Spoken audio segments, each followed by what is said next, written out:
Olá! Hoje nós vamos falar sobre a relação entre ácidos nucleicos e a origem da vida.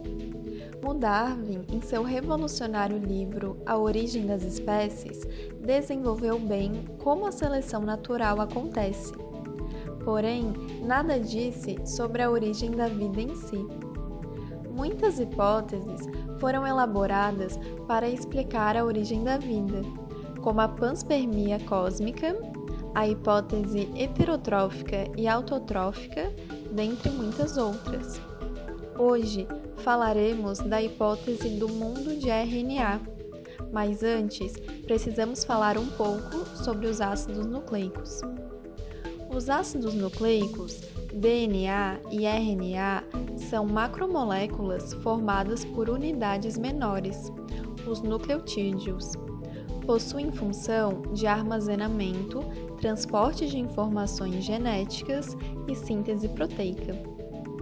Os nucleotídeos são formados por um grupo fosfato, um açúcar com 5 carbonos, chamado de pentose, e uma base nitrogenada. Os ácidos nucleicos apresentam dois tipos de pentose: a desoxirribose, presente no DNA, e a ribose, presente no RNA. A diferença é que essa última apresenta um oxigênio a mais que a primeira. As bases nitrogenadas são derivadas de dois compostos parentais, as pirimidinas e as purinas. Tanto o DNA quanto o RNA contêm duas bases purínicas principais, adenina e guanina, e duas bases pirimidínicas principais. Em ambos, uma das pirimidinas é a citosina, mas a segunda pirimidina principal é a timina no DNA e a uracila no RNA. O DNA apresenta fita dupla hélice, ou seja, duas cadeias complementares, sendo elas antiparalelas. As fitas antiparalelas dos ácidos nucleicos são unidas por ligações chamadas de pontes de hidrogênio. A citosina se liga à guanina através de 3 pontes de hidrogênio e a adenina se liga à timina através de 2 pontes de hidrogênio. Esse mesmo arranjo acontece no RNA, apenas substituindo a timina pela uracila. Uma das fitas tem direção 5' para 3', porque entre cada nucleotídeo há uma ligação fosfodiéster, sendo esta o que proporciona a formação de uma cadeia polinucleotídica. Esta ordem vai ser sempre seguida em uma das fitas, porém, na sua fita complementar, vai ser sempre de ordem contrária, ou seja, de 3' para 5', possibilitando então acontecer uma organização antiparalela das fitas de DNA. É no DNA que se encontram as informações genéticas de um ser vivo, este sendo capaz de se duplicar no processo de divisão celular e gerar a mesma informação para todas as células filhas. O RNA fica com a função de mensageiro, transportador e tradutor dessas informações, através da síntese proteica. Processo esse que é essencial para a manutenção e crescimento celular.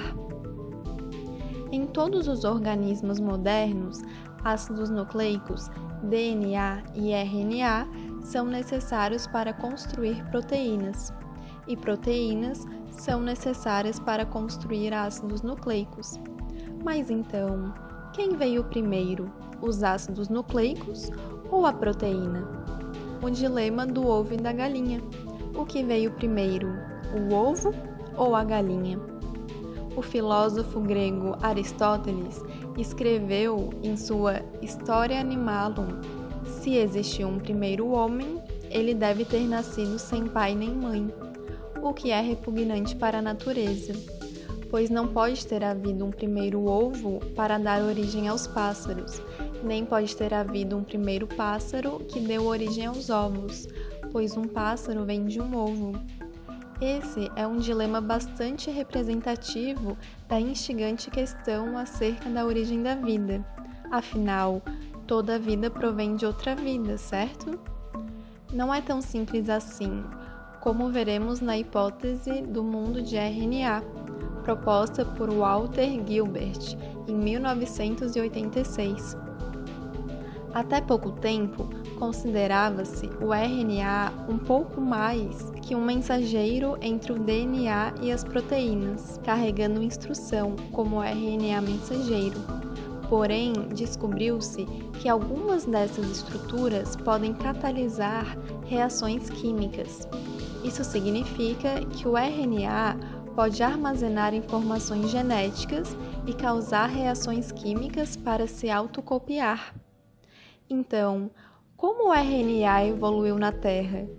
Cientistas acreditam que na Terra primitiva, nucleotídeos surgiram em uma sopa caótica de moléculas. Esses blocos construtores se ligaram para formar os primeiros RNAs.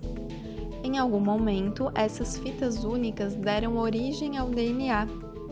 Esse avanço experimental resolveu o problema do ovo e da galinha. Ácidos nucleicos, especificadamente RNA, veio primeiro.